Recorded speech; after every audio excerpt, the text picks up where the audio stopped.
Hello, welcome. I am Theodora, and here we share our own real-life experiences where I also offer insights on how to go by them. Today, I will be talking about how to cope with raw grief. At about the age of 8, I lost my father. My father passed on. It was a tough and challenging time. After the funeral, it felt like everything else went silent. I was trapped in a place that felt like his death was like a dream, like he never existed, or it was a mirage. Grief is not something that can be categorized. So this is step 1, step 2, step 3, and this is where it ends. We might go through several things that have been categorized in the stages of grief, like shock, denial, among others. We may experience all those. But everyone's grief is different and complex in its own way. And each one of us deals with grief in a different way. Today I'll be talking about grief in the context of a loved one passing on. After the passing on of my dad, it happened when I was a child, but this happens to even adults. Because grief, no one prepares us for it, no matter the age. And also no matter whether you lost a newborn, whether you lost your parent at 90 years old, or you lost a friend at whichever age, grief still holds the same magnitude in your heart. After passing on of a loved one, we hear many statements like, you have to move on. And in most times it comes with certain actions, like they tell you, take down all the pictures of your loved ones, give away their clothes, move to a new place. Sometimes it may even come from our own selves, that you just want to forget everything else and start afresh. But in my own experience of grief, starting over comes with walking through the grief. Not forgetting everything else, not abandoning everything else, but walking through it, learning to cope and to coexist with grief in a healthy way. That is, celebrate the life of your deceased loved ones, acknowledging their existence and impact in our lives. Of course, some of them may be beautiful and some of them may be painful, but acknowledging all those and coming out and using them as victory scars, or looking at them as victory scars. And the places of love, you wear them as medals of love. Grief is something that is hard to explain to someone who hasn't been through it, or it's hard to understand unless you walk through it.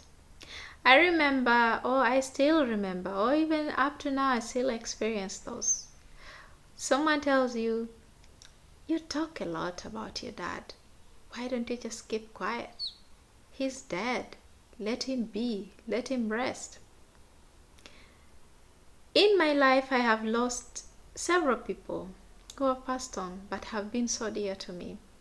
My dad, my grandfather, the late Raphael Othieno, and my grandmother, the late Sophia Nyamwenge. They have been so instrumental in my life. Their existence, their life is expressed in who I am. They have taught me so much. When I find myself gardening, I garden like my grandmother. When I find myself telling stories, I tell the stories like my grandfather. And you find that when you're grieving, they'll tell you, don't talk so much about them. And that it hinders your healing.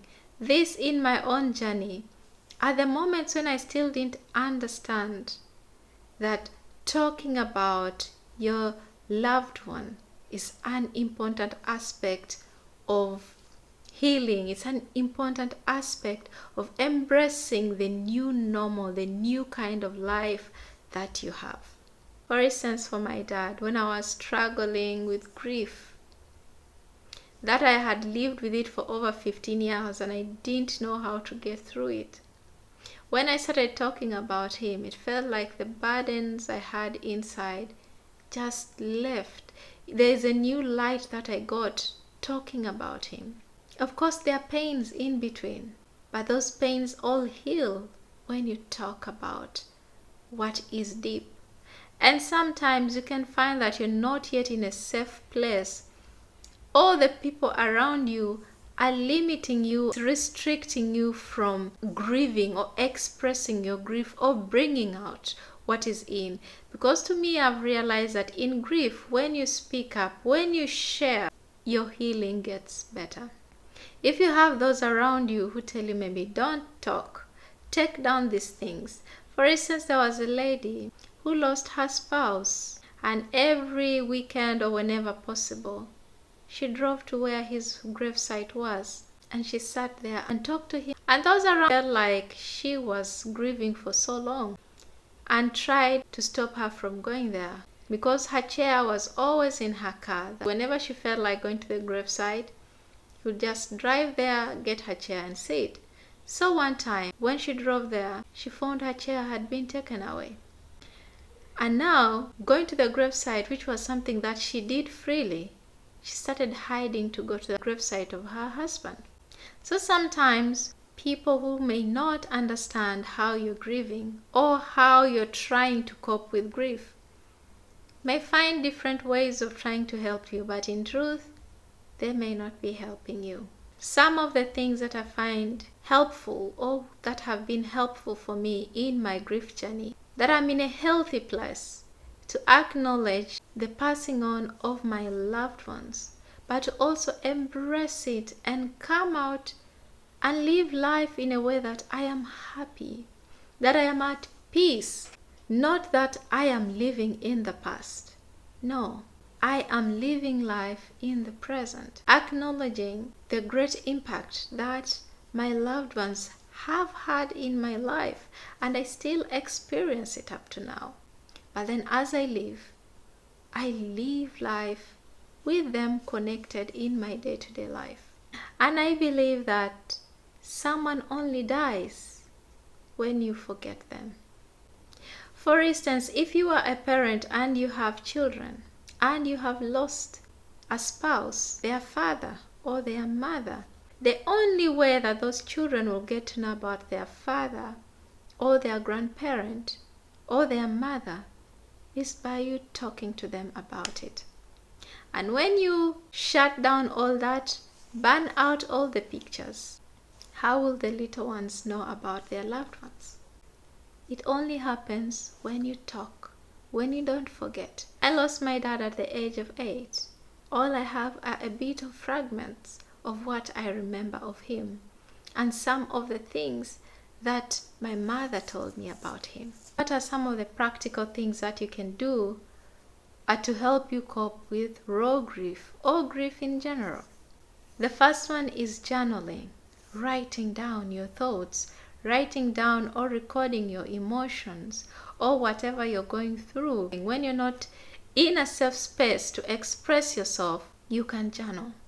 I did journal right from when I was about 8 years old up to now. I still journal for many different reasons, and it helps me express myself. It helps me bring out all the things that I have in when I am not in the safe place or with the safe people to talk about what I have in. But the most ideal could be to share what you have in. You can talk about your loved one in grief support communities. You can join there where you can freely share and you listen to experiences of different people grieving, and they can be able to support you. You can also try to get some physical activities, things that will help you stay active. For instance, doing exercise or gardening or taking a walk in nature. It helps to calm you down. Celebrating birthdays or death anniversaries of your loved one. This helps to rekindle memories of who they are. You can also visit their gravesite. Visit, take them flowers, sit there for a couple of minutes, say a prayer if you believe in praying for the deceased like I do. Doing that is very helpful. I wasn't able to do that for my dad because of certain complications. That also put me in a place where it confused me a lot because I couldn't physically see his gravesite. But if you're able to physically see and visit their gravesite, you can visit, plant flowers, which I did that for my grandparents, and it was really a big help. Visit the Blessed Sacrament or go for Eucharistic adoration. We do this a lot in the Catholic Church. You just go and sit before the Blessed Sacrament. You do not have to say much, but I want to tell you that every time you go there, when you come out so peaceful, and you just have a certain inner calm in you. You can also read your Bible. The Bible gave me a lot of hope and consolation. It has a lot of words of life in it, words of encouragement at the times when no one else can encourage you. The Bible will.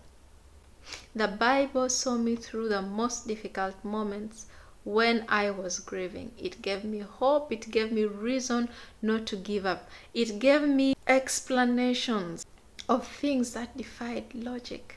So it would be a good step to read the Bible. One is prayer. You could start praying.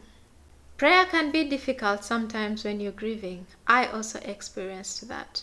But if you can, please pray. It does not have to be a long prayer. When you are grieving or when you're going through difficult moments, short prayers help a lot. Just say prayers from the depth of your heart, short prayers that come in your moment. Lord, help me go through this. You are my strength, oh Lord. Find scriptures from the Bible that you can meditate upon, that can saying them aloud when your strength is frail. They really help. I have benefited a lot from this during my grief journey. The other one is meditating on the Stations of the Cross. It's also a prayer that we say in the Catholic Church. The Stations of the Cross is mostly a prayer that you meditate upon the whole passion of Christ from the beginning up to the very end. This prayer helped me a lot. It helped me identify with Christ in my suffering, in my pain, and it brought me to a place that it drew me closer to God, and it made me look at things in a different way. It made me offer my pain to Christ. It is such a powerful and wonderful prayer to say in times of distress, especially when you lose a loved one. And there's so many things that you can do, but these are just a few that I share for now. Grief is a continuous journey to get to a place that you feel safe, to a place that where you're peaceful, to a place that the loss of your loved one does not negatively impact your day-to-day life. It takes time. Sometimes you'll fall back, but it's okay. Don't give up. Get up and keep going. Keep holding on to hope, knowing that it's okay. This loss has occurred, and it's a reality of life that at one point in time we shall also pass on. But as we are here, at the moment that we are here,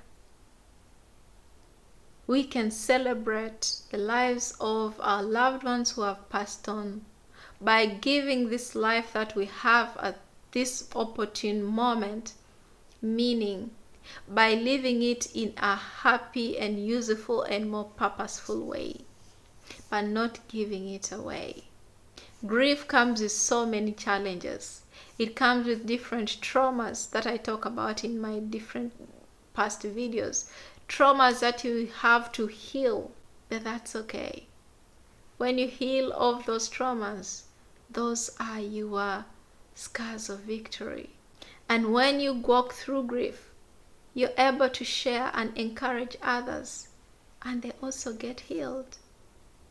So my dear, it is a difficult time. It is a painful moment in your life that you have lost an instrumental person in your life that nothing can replace. A moment of pain, it's a moment of shock. You will make it through. One day at a time. Don't lose hope. hope and don't give up on yourself. Thank you for joining me today. I hope to see you next week.